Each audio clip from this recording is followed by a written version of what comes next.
So I wrote some code to read in the Marvel data as a bipartite graph, and then to build the character by character graph, and then find the top K strengths. And I just reused the heap code from the last unit to do that. The new part to focus on is right here. So it goes like this. What we do is we loop through all the different characters in the list of characters, and for each character, look at all the different books where that character appears, then look at all the characters appearing in those books, and for each of those triples, right? So this is a character, the books for that character, and the characters for that book, including the character itself, by the way. It's going to make a link from the first character to the second character. Oh, and this make a link, I modified this make link so that if you make a link twice, it just keeps a count. And so that's going to keep a measure of the total strength between character 1 and character 2. So really, if you think about what it's doing here, it's actually for each pair, character 1, character 2, it's going to add 1 each time there's a book they have in common. So it's going to count up the number of books in common between character 1 and character 2, which is really just what we wanted. But it's done in terms of a triply nested loop here. The running time here has to do with the number of edges, right? It's not actually the product of the nodes times the nodes times the nodes. Though if it's a completely correct connected graph, it will be. But if it's a sparse graph, for each character, we're only going to list the edges that come out of that. So when I actually execute this,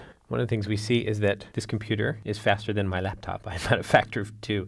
So it took me 0.5 to read the graph. But anyway, it reads the graph pretty quickly. It computes all those strengths, which is the part that we're focusing on here in just a couple seconds. And then it runs through the characters that are connected to other characters and finds the top 10. And I'm not a comic book expert, but I know enough to actually recognize a couple of the things that are going on here just from recent movies. You can see that there's a very strong connection between the Human Torch and the Thing. These are both members of the Fantastic Four. I'm going to say half of the members of the Fantastic Four. Here's another one, Mr. Fantastic, and I think the Invisible Woman is the other one. So what we see here is that books that have the Human Torch will often also have the Thing in them and so forth. So all the different pairings of the Fantastic Four end up having very high weight. They have a lot of books where they all appear together. Similarly, Spider-Man appears very often with, I'm pretty sure that's his grandmother, and also with his editor, because Peter Parker is a reporter. So his editor, J. Jonah Jameson, shows up in a lot of books with him. Captain America shows up with Tony Stark, and I don't think I would know that one at all, except there's a current movie out that has them together, and I think it's because they're both Avengers. So they're individual characters, but they also appear together often,